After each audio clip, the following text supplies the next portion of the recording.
Muy buenas tardes, profesor. Hoy vamos a estar demostrando la proposición 3.67 que habla de la independencia de la media y la varianza muestral. El enunciado dice así: sean x1, xn, n variables aleatorias independientes y todas con una distribución normal de parámetros μ a sigma cuadrada, entonces la media muestral y la varianza muestral son independientes. Para entender un poco mejor lo que vamos a estar haciendo, dividí la demostración en pasos, los cuales van a ser transformar las variables aleatorias con la transformación de Elmert, demostrar que la matriz A es ortogonal y ligar nuestros resultados. Lo primero que vamos a hacer es definir y1 a yn como la nueva familia de variables aleatorias. Y va a ser y1 igual a 1 sobre la raíz de n por la suma de k igual a 1 a n de xk sub 1. Y y va a ser 1 sobre la raíz de y por y menos 1 por la suma de k igual a 1 a y menos 1 de xk menos y menos 1 por xy para y en el rango de 2 a n. A esta transformación se le llama la transformación de Elmert.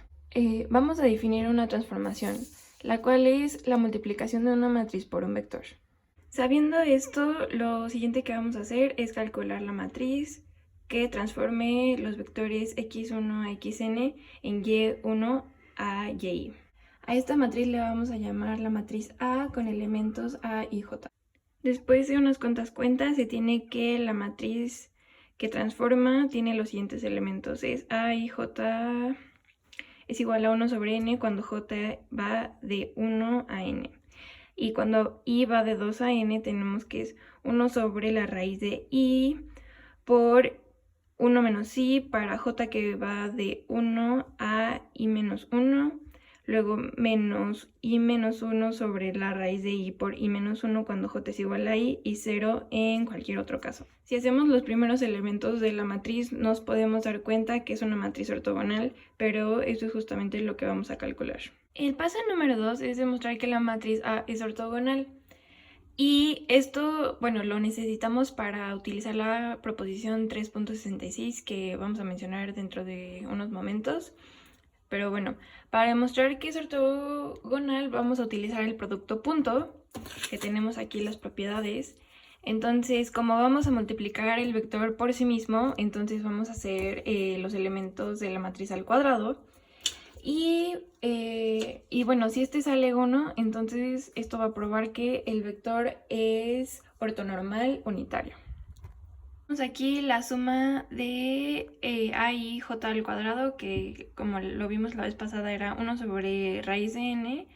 Entonces eso va a multiplicarlo al cuadrado, se elimina la raíz de abajo, entonces nos queda la suma de 1 sobre n, que esto es igual a 1. Y para i que pertenece de 2 a n, entonces tenemos que la suma es de a y j al cuadrado. Entonces, bueno, aquí se saltaron un paso que yo hice aquí aparte. Y esto nos dice que, bueno, aquí tenemos los dos elementos que teníamos en la imagen anterior donde expliqué los elementos de la matriz. Y pues aquí al cuadrado se elimina la raíz de abajo y nos queda este primer elemento. Y aquí pues queda i menos 1 al cuadrado, se elimina el menos y también aquí se elimina la raíz, y como estos dos elementos son semejantes, entonces se puede eliminar el de arriba con el de abajo y nos queda exactamente lo que tenemos aquí después. Y a partir de aquí hicimos término común, sumamos y al final nos queda las sumas, que es 1 sobre i más 1 menos 1 sobre i, y se eliminan estos elementos y nos queda 1. Por lo tanto, demostramos que nuestro vector es un normal unitario. El siguiente paso de nuestra demostración es hacer producto punto de cada uno de los elementos de la matriz, y si este es igual a 0 significa que cada elemento entre sí es independiente. Entonces, tenemos primero el producto punto de la primera fila por sus columnas. Ya que A1J todos son los mismos elementos, entonces tenemos 1 sobre n por la suma de las columnas. Y tenemos que los elementos de las columnas se dividieron en dos, que son estos y estos.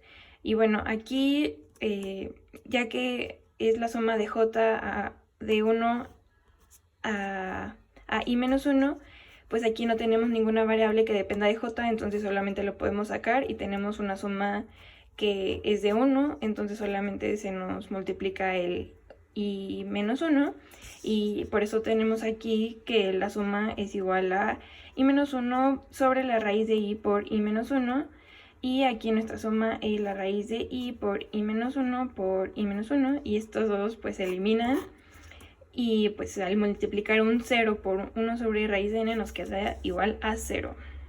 Para los siguientes elementos nombramos las columnas A, K, J y las filas A y J.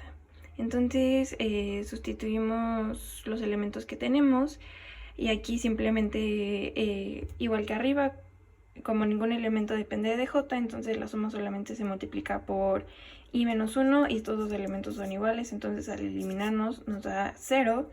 Por lo tanto, todos los elementos en la matriz son independientes, lo cual hace nuestra matriz A ortogonal.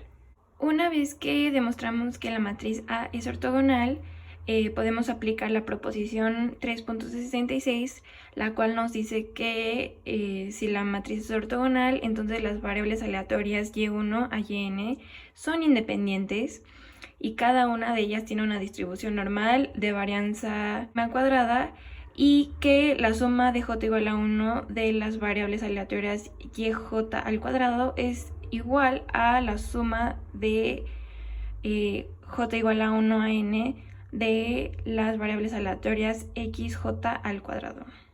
El paso número 3 y también el último paso es ligar nuestros resultados a lo que queremos demostrar.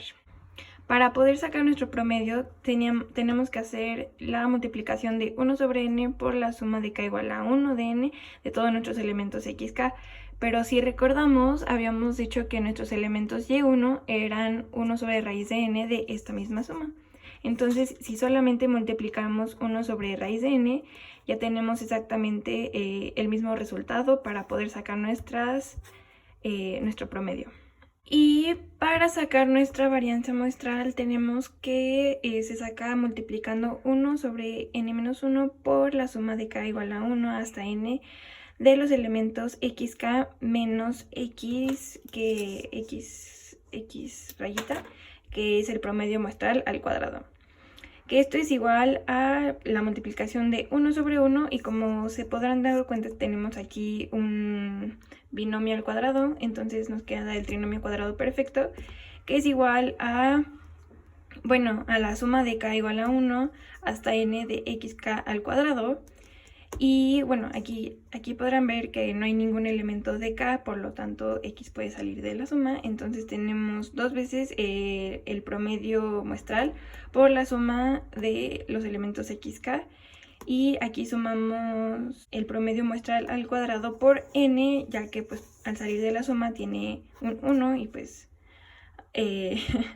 al multiplicar 1 n veces nos queda n, y por lo tanto nos queda nx al cuadrado. Aquí, para resumir los pasos, nos quedan xk cuadrada menos n por el promedio muestral al cuadrado, y esto ya lo tenemos expresado en elementos y, que los tenemos como yk al cuadrado menos y1 al cuadrado, y lo cual esta respuesta nos da los yk al cuadrado de la suma de k igual a 2 a n, de tal manera que el promedio muestral y la varianza muestral son variables aleatorias independientes como elementos de y como y son independientes, entonces cualquier producto o suma de estos elementos también serán independientes.